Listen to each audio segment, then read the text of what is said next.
Di dalam sebuah hadis riwayat At-Tirmidzi, riwayat Abu Dawud dan At-Tirmidzi dari Ibnu Abbas radhiyallahu anhuma, bahwa Rasulullah Muhammad sallallahu alaihi wasallam bersabda, al-jannatu mushtaqatun ila arba'ati nafarin.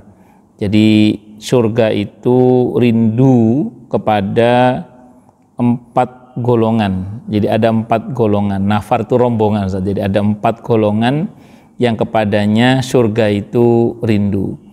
Siapa 4 golongan yang dirindukan surga itu? Yang pertama, kata Nabi dalam hadis ini, adalah talil Quran, orang yang senang membaca Al-Quran.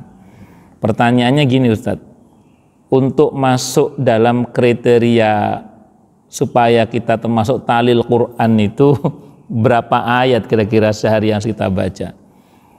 Saya dulu pernah mendengar penjelasan sebagian para ulama yang dikutip dari kitab Nasohihul Ibad, Ustaz. Ya, kata para ulama disebutkan di situ untuk bisa disebut sebagai orang yang ahlul Quran, ya, supaya kita masuk dalam kategori talil Quran ini, Ustaz. Itu paling enggak sehari itu 200 ayat kata para ulama. Iya, jadi itu penjelasan para ulama. Jadi paling enggak sehari itu kita baca 200 ayat. Jadi rata-rata 1 juz lah rata-rata ya. Walaupun 1 juz belum tentu 200 ayat. Nah, kemudian yang kedua itu wahafizil lisan. Jadi betul, jadi termasuk yang dirindukan oleh surga adalah orang yang hafizil lisan, orang yang pandai menjaga lisannya. Karena dengan lisan ini Ustaz, kita berkata sedikit itu pahalanya bisa sangat besar sekali. Tapi dengan lisan ini juga kita bicara sedikit, dosanya bisa sangat besar sekali. Jadi mukmin yang baik itu dia akan bisa tahu kapan harus berbicara dan kapan dia harus diam.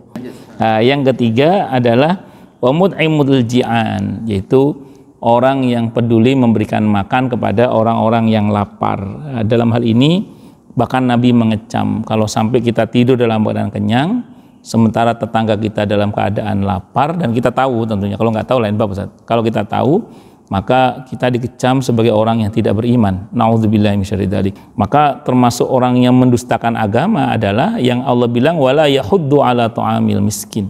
Jadi dia tidak peduli mendorong orang untuk ngasih makan orang miskin. Jadi di samping dianya sendiri nggak mau ngasih, dia juga tidak mau mendorong orang lain untuk memberi bantuan kepada orang-orang miskin. Apalagi terus haknya orang miskin dikorupsi. Oh, itu lebih parah lagi itu Ustaz. Dan yang terakhir, yang keempat adalah wasaimi fi syahri Ramadan. Jadi orang yang puasa di bulan Ramadan, ya Ramadan Ustaz.